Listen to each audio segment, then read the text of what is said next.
À quoi ressemblera notre planète si la température augmente d'1,5 degré et plus? Bonsoir Nicolas Châteauneuf. Bonsoir. Vous nous emmenez sur une petite île pour pouvoir mesurer les effets du réchauffement climatique. Oui, absolument. Sur cette île, comme partout sur la planète, eh bien, l'eau est montée de plus de 7 cm ces 20 dernières années. Regardez, nous allons monter en même temps que l'océan. Ça paraît peu, mais ça suffit à modifier en fait le trait de côte, tout simplement parce que les marées remontent plus loin, les vagues montent un petit peu plus haut et l'érosion s'accélère.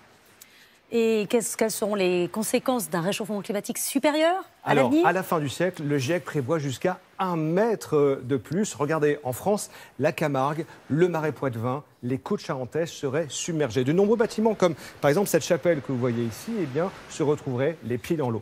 Limiter le réchauffement à 1,5 degré, en fait, freinerait un petit peu cette montée de l'océan. Ce serait 10 cm de moins, soit 10 millions de personnes quand même qui n'auraient pas les pieds dans l'eau. 1,5 degré, c'est surtout un point de bascule. Au-delà, en fait, la fonte de la calotte glaciaire du Groenland est enclenchée. On ne pourra plus l'arrêter. Regardez, des millions d'icebergs comme celui-ci vont se détacher et fondre, entraînant une hausse des mers. Et là, attention, de 7 mètres. Regardez, on passe vraiment dans un autre monde. Des centaines de millions de personnes se retrouvent à devoir fuir les côtes. Ce sera une montée inexorable étalée sur plusieurs siècles.